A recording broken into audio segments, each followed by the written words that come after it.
What does gutsy mean to you? Is initially when I hear that, I just think someone who has a lot of guts, somebody who's able to be daring, bold, step outside of their nervous system's comfort zone enough where it's like, I'm just leaning into that tipping point of courage. And that is gutsy to me. You're listening to the Gutsy Podcast, where we talk about all things real, raw, and ridiculous about running a business authentically. Whether you need an inspirational pick-me-up or a swift kick in the mental ass, the Gutsy Podcast is your bi-weekly guide to getting out of your head and back into action. I'm Laura Ora, branding and mindset coach for female entrepreneurs, and your host on this journey through entrepreneurship. It's time to fuel your gutsy.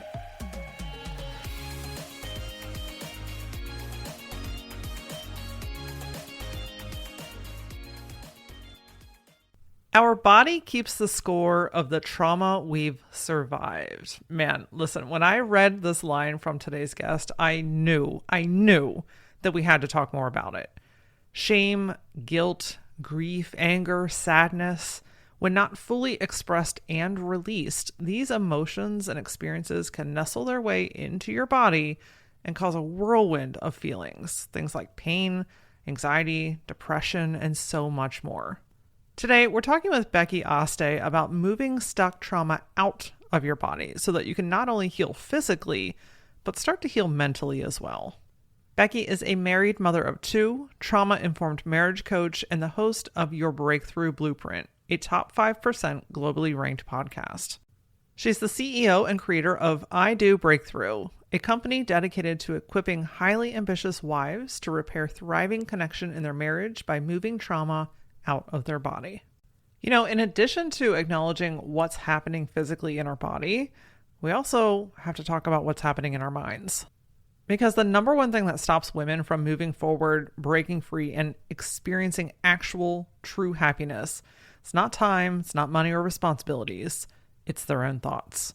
The question always comes back to how, though? How do I get out of my head? How do I move forward? How do I not stop myself anymore, Laura? Well, after using this myself and then teaching it to thousands of women around the world, I think I've figured out a system that can really get you in the right direction. If you go to lauraora.com/foundations, put in your email, I'm going to send you a 5-day private podcast. You can't get this here on iTunes or on Spotify. Each day, I'll send you a 20-minute private episode to teach you the foundations of getting out of your own way. Simple to digest and tangible ways that you can take action today. If you've been wondering how to get out of your own head, this is a great place to start. Again, lauraora.com/foundations, or just scroll down to the show notes, click on the link and sign up, and I'll send it to you today. All right, Becky has such beautiful info to share with you, so let's get into today's episode. Becky, welcome to the Gutsy Podcast. Thank you. I'm feeling gutsy and good to be here. Ooh, I like that, feeling gutsy. Let's dig right in because I can feel this connection, this energy already wanting to flow and to move between us, which I love. Talk to me a little bit about your journey. I know you've had a pretty profound story and journey and what's led you into this work that you're now doing. So give us the goods, give us the background. Yeah, trauma-informed marriage coaching didn't come because we've had this squeaky clean marriage. We actually married very young. I was 21, my husband was 23, fresh out of college. And we found ourselves 10 years later separated on the verge of divorce, had two kids at the time. And really, it was just this like swelling accumulation of a toxic dance that at the early stages, the only words I had to describe it was chase and run. I felt like when we were good, we were good, but when we weren't, I had this energy of chasing and he was running. As I got deeper into self-development and learned things like attachment styles, I identified with, oh, I'm the anxious attachment and he's the more avoidant, and then different words like codependency and addiction. And so year 10 reached its head. Uh, I felt like I had tried everything known to man to save our marriage. I tried the couples counseling, individual therapy, intensives, workshops. We had tried hypnosis, yoga, prayer, like everything you can think of. And it was when we were apart that I was on Instagram And I stumbled upon a coach, a relationship coach that I ended up investing in. It was really a Hail Mary buzzer beater. This is my last, hope. If this doesn't work, at least I can say I've tried everything. And that was my first introduction to somatic work, which we can get into. But it was the first coach that ever taught me to not just be up in my mind and talk through things and try to think differently, but get into my body and learn how to move trauma out of my body. And so, spoiler alert, that was the game changer. Ended up, saving our dying marriage. And now we both coach men and women to take their marriages on the verge of separation and breakup and help them find clarity if they do decide they want to step apart or connection um, with modalities that just aren't your typical band-aid tips and tricks. Wow. Something so simple, right? Because somatic work, which we'll dig into more of what that is, but something so simple can have such a profound impact, not just on you as an individual, but in saving your marriage, right? Mhm. Like, I love how you're like, I'm going to try this one last thing. It's either going to be the thing or not, right? And I love how your husband even stepped in on this, because it sounds like from reading your story, a lot of the stuff he was like kind of in and out, not not super involved or interested in the same way that you were, but this was the thing that latched him in too. What do you think was different about this that made him open up a little bit more, a lot more actually? Well, if you ask him what was the turning point, because a lot of people do, he'll say it's Becky's energy. There was such a shift about it. For the first Mm. time, he felt like it wasn't something I was saying different or some new cool tool or activity or, bonding experience I was inviting him into, but it was just this sensation he got that for the first time since knowing me, whoa, Becky's really got herself. I don't need to say the right thing or give a certain answer for her to be okay. She's really rooted and grounded, and I feel safer to move toward her. So that was the turning point that led to some of the most authentic conversations we had ever had in our marriage. We were like the king and queen of passive aggressive in our homes growing up. Nobody talked about what the actual elephant in the room was. And so we had a lot of buried truth, just me and him. So that was what opened the door, was that difference he felt in the vibe I was giving off, not just something different I said. Wow. And so what shifted for you with this experience? How did this change you to be so much more grounded within yourself?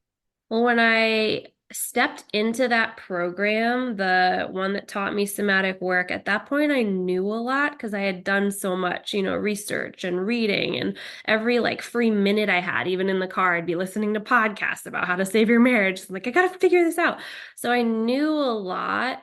And what somatic work ended up doing for me was taking a lot of latent information in this mind bank and really waking it up and allowing it to be embodied for the first time. So, in other words, I went from knowing a lot to, actually feeling different. So, it also helped dissolve shame because part of what swirled up this shame storm in the first place was like, what the heck? Like overturned every stone I can think of. And I could give anyone the quote unquote answers if they asked me for, advice on the best ways to communicate or how to heal from addiction and da da da da da.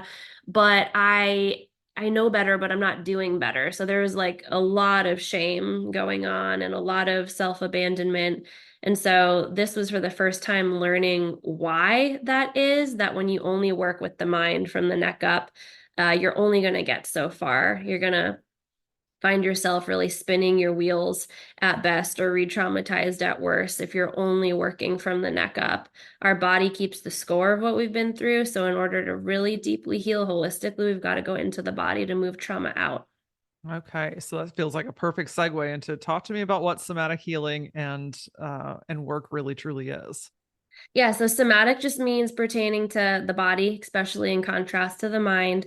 So I always think of the store in the mall, Soma. It's like that store built for all women of all sizes, right? Like all body shapes. So somatic or soma just means body. And if you could geek out with me for a second, I'm gonna do Please. a nerdy fact. So we all have what's called the vagus nerve, and it is the second largest nerve in our whole body, second to the spinal cord, and it runs from the base of our skull to the bottom of our spine. And you can think of it like the superhighway of information, where chemical messengers are constantly moving up and down this vagus nerve from our brain to our body, body to our brain. Now, 20% of those messengers, those neurotransmitters, chemical messages, go from our brain to our body, but 80% of those messages go from our body to our brain. So, all that to say, the things that I had been trying for a decade was all tapping to the neck up. They're not bad or futile. They serve a purpose, but it's only working with the 20%. So when you get into somatic work, when you learn how to release trauma stored from the body or unblock energy that might be stuck or frozen, you're starting to leverage now the way that your body was designed. You're working with the 80% with somatic work. Okay. So, look, how many of us are just all up in our head all the time? Yeah. You know what I mean? You think about it, you strategize about it, you research more. I love how you were saying like you're just absorbing all this information. Like especially when you're in that space when you're trying to fix, grow or change something. I mean, we all of a sudden become detectives, right? Like Yeah. you can learn to you are blue in the face, but it's the doing, it's the movement. And I Hmm. think that's what I'm hearing from you through the somatic work is it's getting the body involved and not just thinking about the things, but actually moving and feeling those things. 100%. Yeah. And that's exactly what it is, that word movement you said. When trauma hits, especially, I think at this point, especially post-pandemic, all of us can raise our hand when we're asked, have you been through anything traumatic? But when trauma hits, movement stops. We typically, we either freeze or go into some kind of mode where something locks, and even the way that my body got to after 10 years of unprocessed and unhealed trauma was I was rigid as fuck, like rigor mortis. My massage therapist would be like, honey, why are you so tight? And dancing felt unsafe, playing felt unsafe. Like that movement really stopped. I just felt like I have so much in my life that feels out of control. Maybe if I can control my body or go into crazy organization mode in my home, it felt like something I had control over. So there was a lot of rigidity. And it's interesting because if you take animals in the wild, for example, you watch them if they come into contact with danger, if they are in the face of, like a predator about to eat them, they once the danger has passed will shake. You might, if you have a dog or a cat at home, right, notice like they do a little shake. My cat accidentally got trapped in the cupboard the other day and we couldn't find out where her meow was coming from, and then I let her out and she shook. But as humans, we're conditioned to be proper, right? Like we don't shake, right? We, especially in this entrepreneurial world, we got to keep it together. And so that shaking that animals naturally do is a natural way that process can be released from the body instead of stuck and frozen and embedded in the cells, locking up the muscles. So as humans, right, we're so conditioned to sit, right, and be proper and keep it together. But that's like a natural thing that we see kids doing to the point where it's embarrassing for parents. We're like, stop wiggling, stop moving. Yeah. I like you pointed out a couple of examples of what the stored trauma might feel like. You said like tightness in your muscles and just kind of being frozen or controlling things. What are some other ways that people might be able to pinpoint if they have stored trauma in their body? What does that look and feel like? Well, another is what you mentioned, just where we do get so locked in our head. So, a lot of intrusive thoughts, a lot of ruminating thoughts. If our mind just feels insanely busy, many of us don't know any different. We're like, what even is a calm mind? But that can be a sign of a flight response. When we talk about fight, flight, freeze, or fawn, we can get into that if you want. But flight is a way where when we are ruminating, something in our life or in our situation feels dangerous or feels painful. And so, if we don't feel like we can actually get out of that situation or we're afraid to get out of that situation, for example, with marriages, when I work with marriage, it may feel like a very toxic situation, but leaving triggers such a deep fear of abandonment that we end up just leaving our bodies and retreating to our minds and getting lost in a lot of rumination. So that's one that you already mentioned, but others are just all the physical symptoms that honestly we normalize as just like, who doesn't feel this? Which is like insomnia and gut issues and muscle tension and, aches and pains and TMJ, that locked jaw, a lot of our normalized physical symptoms. What I like to invite clients into is just to consider, what if these symptoms are not your enemy? They're not these like, pesky house rats that we just need to get rid of. Like, I have a headache, let me pop a pill and make it go away. Sure, I'm all for that if an aspirin helps you, but what if we paused first and asked ourselves, what could this physical symptom potentially be communicating to me or trying to tell me about maybe a deeper emotional need that just needs to be met, or an unhealed wound that still just needs some attention.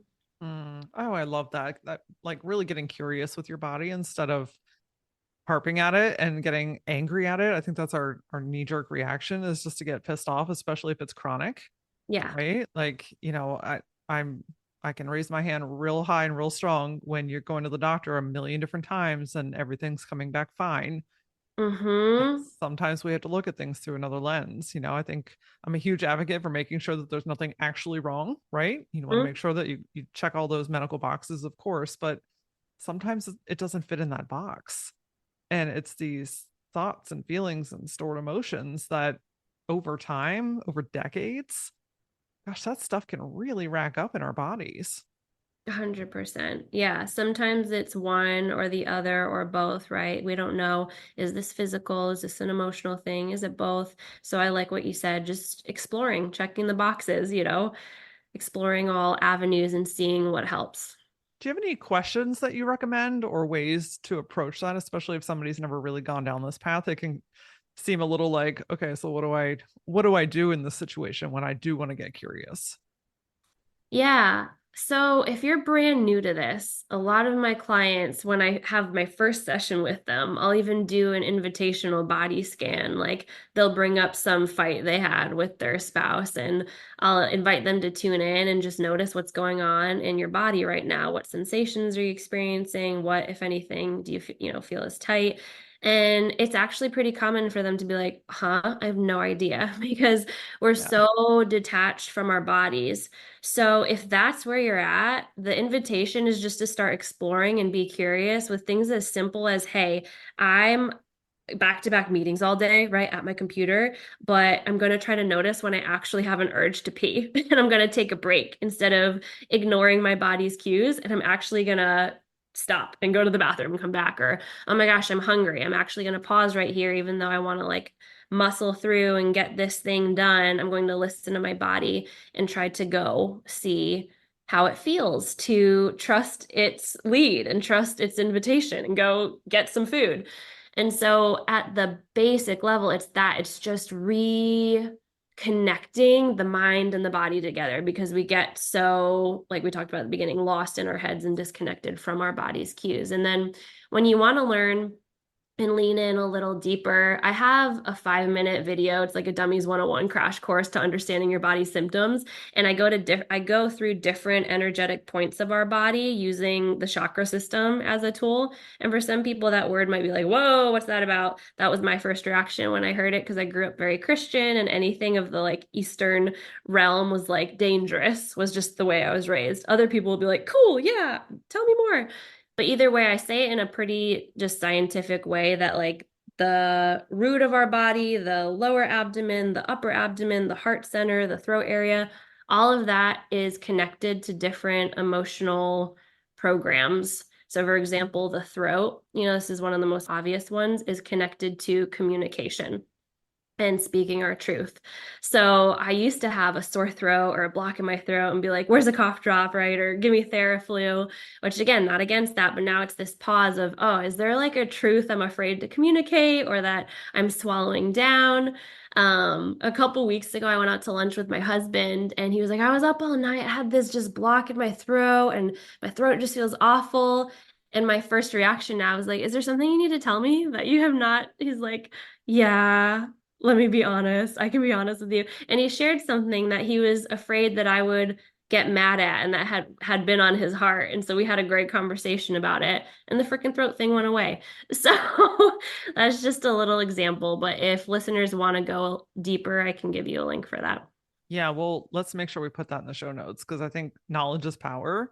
And when Hmm. you really start to see how these things really are connected, it's so mind-blowing in such a cool way because our bodies are smart, Hmm. right? I think it just what happens is we ignore them. Yeah. We forget that we're smart. We forget that we have inner cues and we ignore it. Like you said, like not even stopping to pee, not oh my gosh, it's been 6 hours and I haven't drank a single drop of anything. Maybe I'm only running on coffee all day long, right? And I'm just, suppressing those appetite, needs and desires.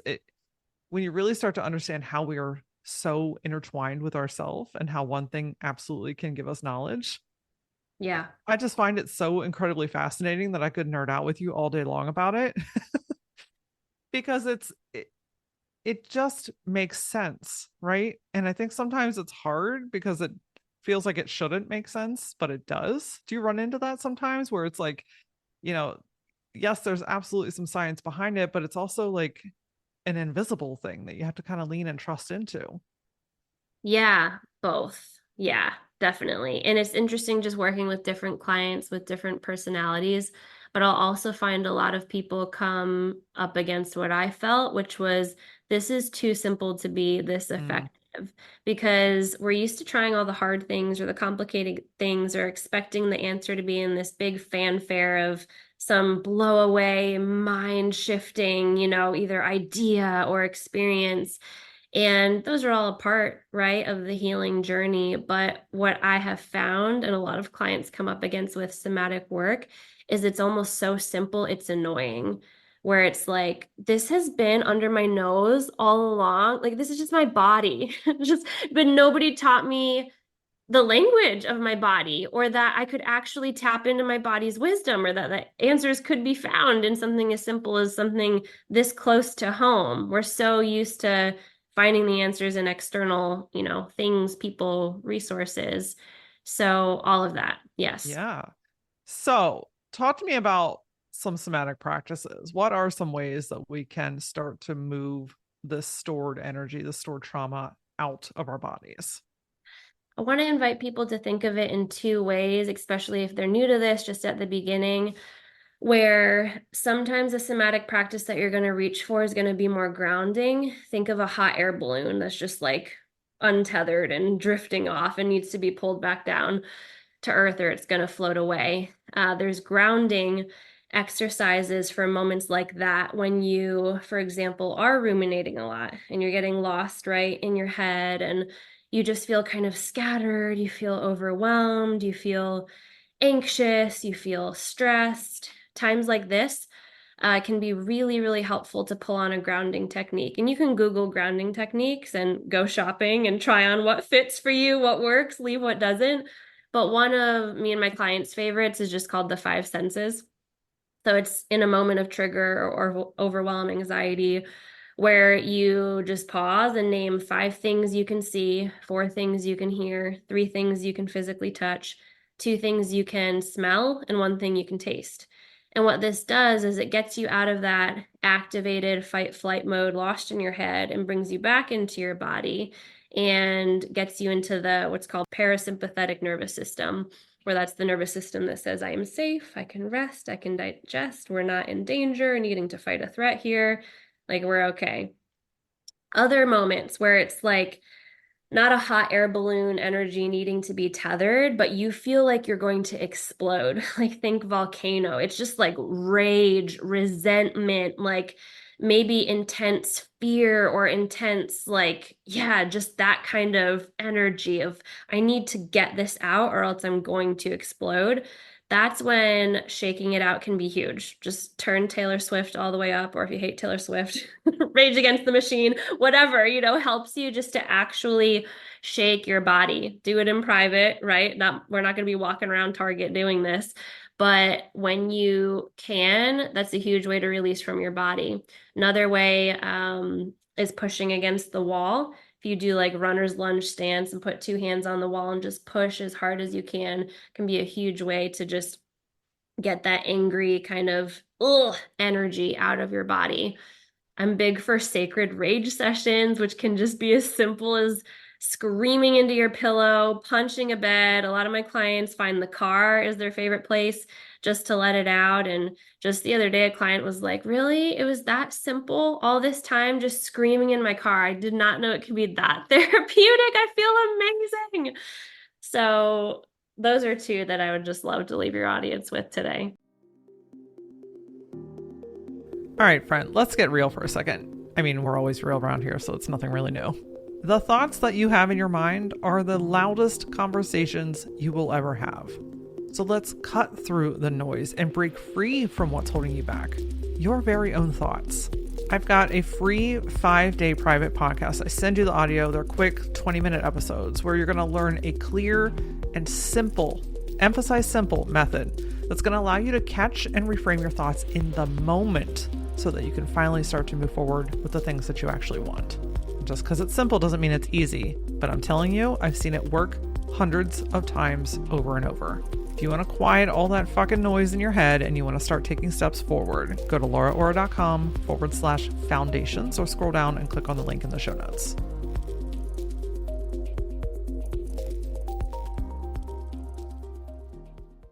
Oh my gosh, that's all. Look, I'm all about a sacred anger session as well. And just putting on some good Godsmack. Yeah. I'm a Swiftie as well. So sometimes depending on the mood, right? Like choose a track that fits your mood. But just something about just like allowing yourself to feel rage. We've been so trained that that is wrong and it's bad and it's scary and it's ugly Mhm. and it's just wrong in so many ways that it's such an underexpressed emotion that when Yeah. you safely let that out, holy shit, you can feel like a whole different person almost immediately. 100%. Have you ever done or heard of a rage room? Yes, I have not yet been, but have you been? Yeah, just one time, but I want to do it again. But yeah, you can bring glasses, plates, whatever, where they provide that you can break and all of this equipment where you can just go to town, pick whatever track, right? Music to be playing loud. And it's, again, what you said, a safe container because we are conditioned to think that it's bad. I think, are afraid of our anger because we don't want to hurt ourselves. We don't want to hurt other people, but it is actually hurting ourselves and hurting other people when we stuff it because it'll spew out in other ways. Where for me, it was just being super bitchy and passive aggressive and, stomping up the stairs because communicated like a child and didn't know how to release that from my body. Yeah, I always tell people if it doesn't come out now, it will find a way out later. And at least now you have a bit more control over how it's going to come out. Later on, it's just going to spill in a way that you're not expecting it to. So, And it's it can be tough. And and I'm already feeling somebody being like, oh, I don't know, that feels silly, that feels ridiculous, that's like so out of my norm. How do you combat the mental mind junk that's now trying to talk you out of doing this thing that is helpful, that really could change you for this moment? I say me too to every single client that says it. Just, oh my God, I felt the same way. I remember starting the program that I did, and there was this one call at the beginning where I was just so freaking pissed. And I don't remember what it was about. It was just one of those anger, resentful moments, and I was being super critical of myself. And my coach invited me to try putting my hand over my heart or doing this self hug or what's called a containment hold and speaking compassionately to myself. And I rolled my eyes so fast. I told her, I was like, that makes me really pissed off. It's just really annoying. Do you know how much time, effort, energy, money I have put in to my healing? And I just dropped 5K or whatever it was on your program, and you're telling me like a kindergarten lesson, put my hand over my heart and speak to myself compassionately. Like I was just so furious. I thought it was so dumb until I was like, all right, I've tried everything else. Why not? Let me try it. And so I started doing it and noticing like, oh, that actually helped. Like I actually do feel better. And so I just empathize with everyone that feels that way because most of my clients do too. That goes back to what we were saying earlier and how freaking simple things can be. Because so this comes up inside the Gutsy Collective, which is my community where women are coming together. We're learning to get out of your heads, right? We're learning how to take action forward. And a lot of times they're like, Laura, why does this feel so elementary? Like I'm kind of irritated that I have to go back to basics. And I'm like, but we're not using our basics, right? This is a Mm-hmm. reminder and an invitation to come back to self. And I Mm-hmm. think that that's what you're teaching as well, is like these shifts don't have to be hard. We make them feel hard by overcomplicating them in our minds. Yeah, I completely agree.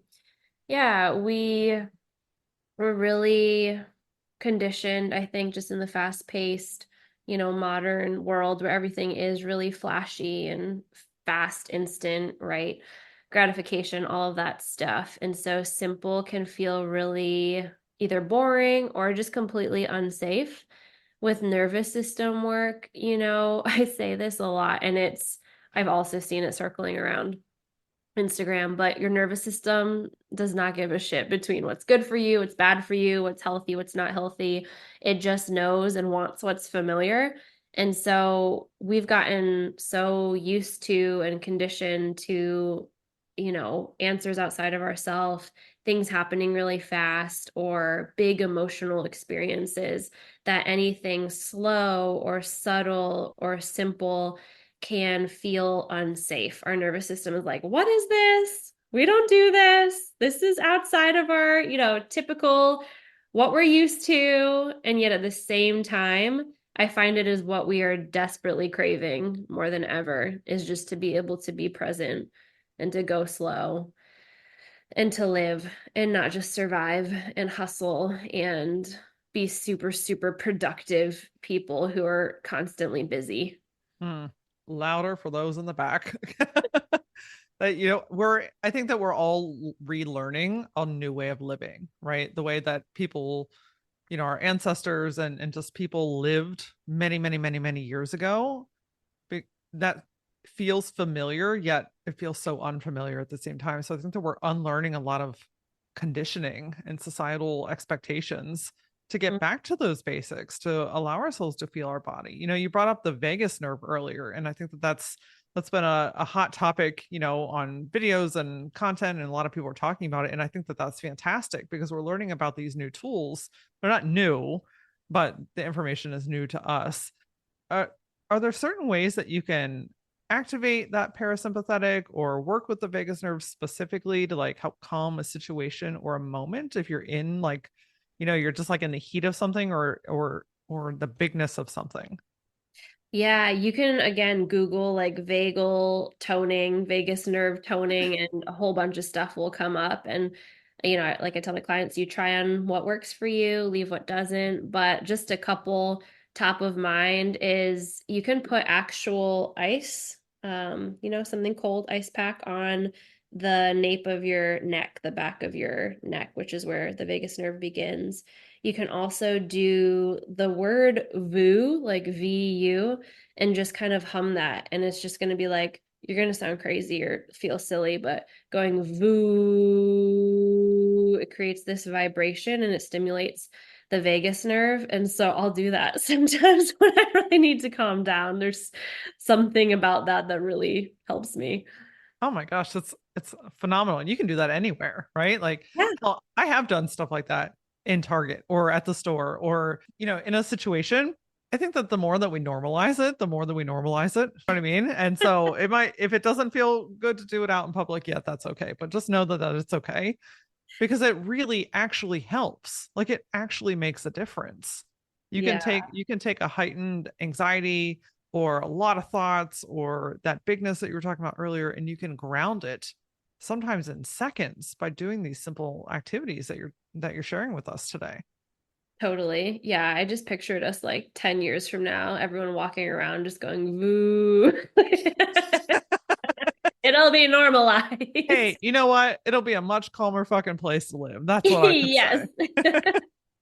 So there's a couple of bigger emotions that I know that can feel a little bit more dense, a lot of bit more dense than others, and that's shame hmm and grief.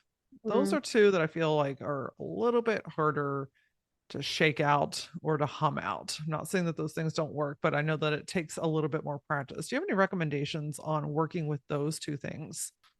So with shame and grief, I've got two modules dedicated to each of those. When women come to work with me, the first thing that we do is we learn how to dissolve shame and embody radical self acceptance more than just like a nice quote on a pillow, but like actually feel how it feels to release shame from our body and to feel that, whether it's from the group or a coach mirroring it to them at first, but eventually getting to the place where they can offer that to themselves. And what I find with shame is honestly, I think about, go with me on this for a sec. I think about the pandemic, how we just went through a pandemic, right? It was this global big rupture that everyone was experiencing. But when I think on a trauma level, what the biggest global pandemic is going on, it is shame. I see us as humans just drowning in shame or inhaling this invisible gas of shame and not even really knowing it or realizing it or being conscious of it because it's just so deeply conditioned, even from childhood, like really well meaning, amazing parents, but just because of what was handed down to them or messages sent to us, it was things like, at least when I grew up, what's wrong with you? Something as simple as that from a very, very early age can get embedded that I am bad, as opposed to, no, you are good. You are a good kid. You have a good heart, and then this action we got to work on, right? But the action or behavior being separate or being just a way that I was trying to cope maybe with my uncomfortable feelings instead of like, what's wrong with you? What's the matter with you? And so I could say so much more about shame, but I think it's something we can all relate to. When it comes to grief, there's such little training even on how to grieve, especially in our Western culture. There's a lot of really unhelpful messages and myths about grief. And so my biggest intention when it comes to talking about grief is teaching women, one, there is a way to complete grief. It doesn't have to be this ambiguous, never ending, kind of left open wound. There actually is a way to complete grief. And it doesn't mean that you never feel sad anymore when you think about whatever the loss was.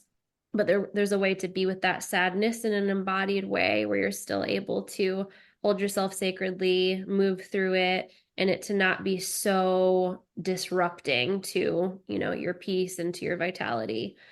And so I'm curious if you have specific questions on either, but I'm really passionate about both topics. Yeah, well, I mean, my hair kind of stands on end when you talk about the completion of grief. I think I'd love to hear a little bit more about what that looks, sounds, and feels like, because I think a lot of people we've just never heard that, right? Like that grief is just this ongoing thing, and you're just always going to feel it, and you feel it as it comes and goes. But I'd love to hear your take on that because I think that that could be really interesting.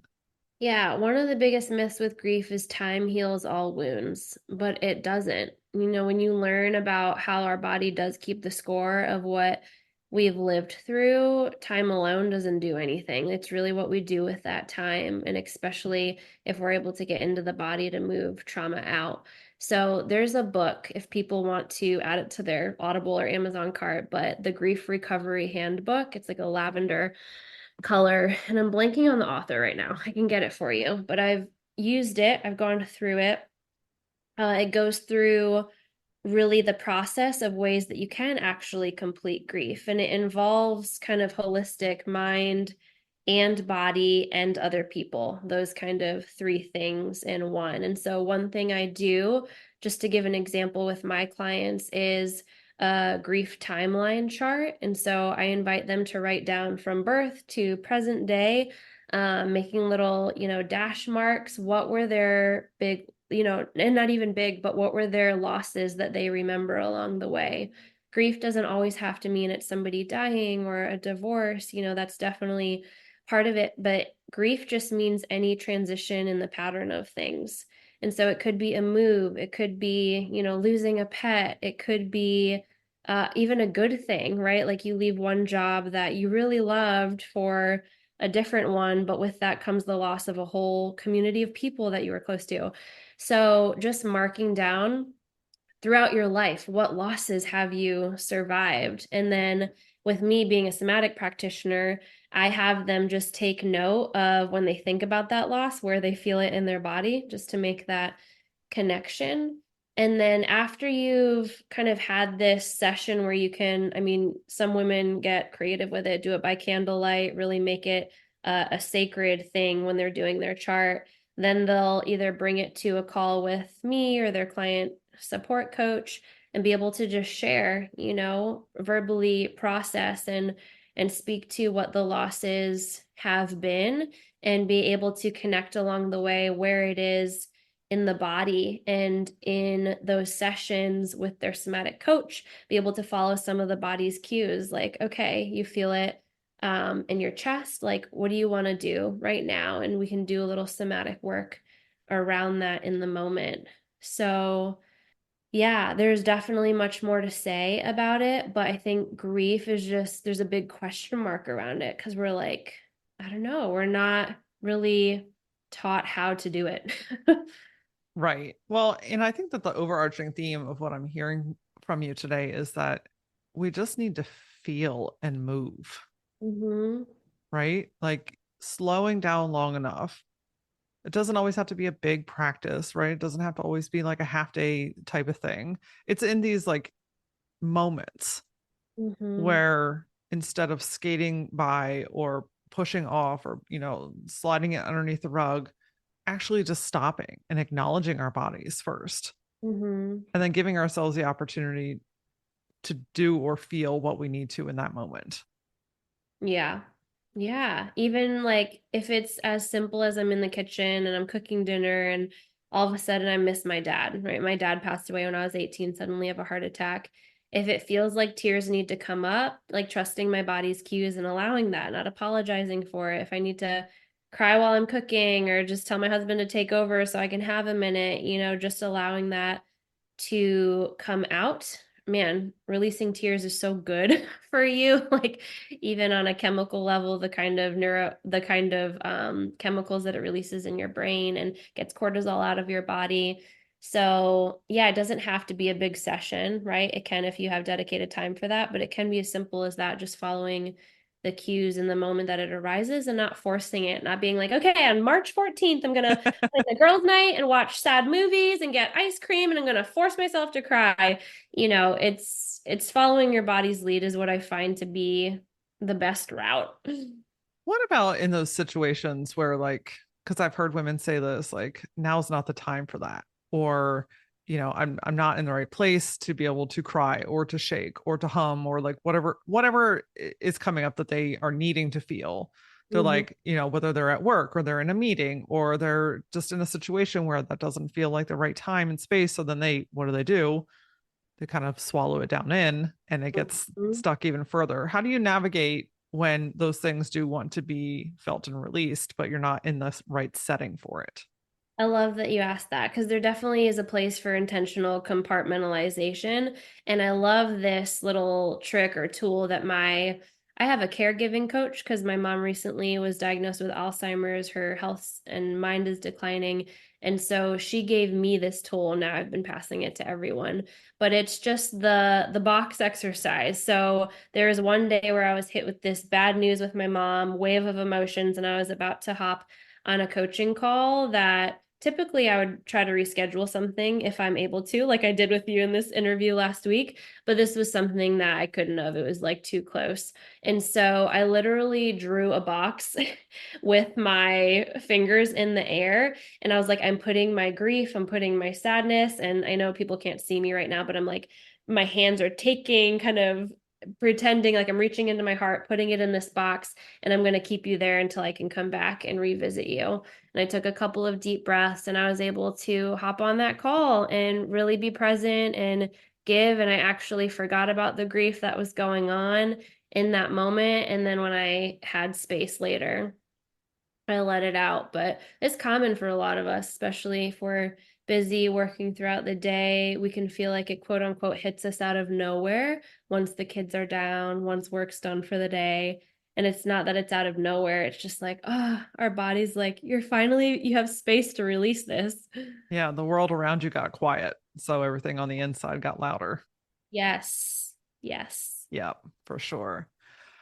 One of my final questions here today with you is I just love this work, by the way, that you're doing, and that we as a society are starting to integrate this type of work into our lives, because I just imagine if everybody adopted this type of work, how we would just move differently as a world.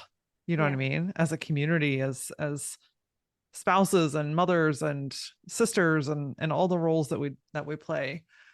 I'm curious, what are some breakthroughs that you have experienced both with yourself and or with your clients through doing this work? Like what have they accomplished? What has changed in the world because of this work?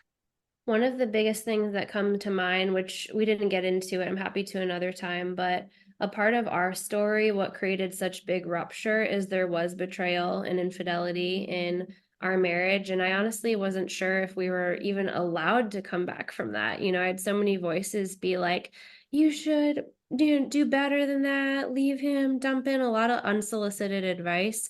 And I, through this work, was able to rebuild trust in a way where I didn't think it was possible to ever trust again after something like that. And this is very common for the women in my group. Not all of them come in with betrayal trauma, but a good amount do, just because that's one of the areas I specialize in. And so for me and a lot of women, that is something that feels like the biggest rupture you can imagine for a monogamous relationship where two people are committed to just each other, right? It's not like a consensual thing that we're making an open marriage or anything. So this work has taught me to move trauma out of my body so that when things like that used to trigger the hell out of me, like when his phone vibrates, my mind would immediately jump to like, who is that really? And just heart racing, panicking, or I would check his search history on his, internet, and just this constant hyper vigilance. And it was no way to live. I really felt trapped inside my own mind. It was torture, and a lot of my clients who can relate experience that too. It's not always betrayal, other stuff can lead to the same thing. But being able to experience a breakthrough where it's like, I'm no longer trapped. Like I've actually had a breakthrough in this and can live again and breathe again and not feel like the next shoe is going to drop or the rug's going to be pulled out from underneath me. And that's the best gift, right? But then the bonus is, oh my gosh, how cool that my marriage actually had a chance to heal as well through this. It's given it a whole new second chance. So that's what comes to mind. Yeah, I mean, it's beautiful. It's leaning in a whole different way. It heals you on a deeper cellular level. It allows both of you to move forward, in individual circumstances. It allows you as a human to grow and to heal and to release yourself of things that once Yeah. kept you trapped, kept you imprisoned. Wow. Becky, you're doing the work, my love. You're doing really incredible stuff that helps people. And I want to make sure that everyone knows where to find you. So, what's the best way to connect with you? And if there's anything you'd like to offer, please, by all means. Yeah, Instagram, Becky_Aste. I actually love Instagram and have a lot of fun creating content. So you can find me there. That's where I mostly am. And then I have a free training. It's called 3 Secrets to Thriving Intimacy. It's a 20-minute webinar that I did that I can get to you for your listeners. Stunning. We'll make sure we put all of that in the show notes. My final question is, what does gutsy mean to you? So awesome. I was waiting for this moment. Yes. Is initially when I hear that, I just think someone who has a lot of guts, somebody who's able to be daring, bold, step outside of their nervous system's comfort zone enough where it's like, I'm just leaning into that tipping point of courage. And that is gutsy to me. Hmm. Perfect. Thank you so much for your time today and sharing your incredible, beautiful work and your story. I think there's power in vulnerability and sharing stories and circumstances that so many people deal with alone. It's Mhm. stories like yours and the work that you're doing that really help people to heal. So thanks for all that you do. Thank you, Laura. This was a pleasure. You know what I love about this episode? It just reinforces how incredible the human body is, and that when we give it the right tools and support, that we have the ability to heal, to grow, and to expand ourselves in ways that our mind can't even comprehend. It's one of the primary reasons that I created the Foundations for Getting Out of Your Own Way private podcast, because it's literally the foundation. If you don't know how to get out of your head, you will continue to have the same thoughts and feelings. I'd love to hear what kind of resonated with you today, where you're feeling stuck, what really motivated you from today's episode. And if you're interested, I can even send you the direct link to get that free 5-day podcast to teach you how to get out of your own way. You can find me on Facebook, TikTok, and Instagram the most. I am at that Laura Ora. And as always, until I see you next time, stay gutsy.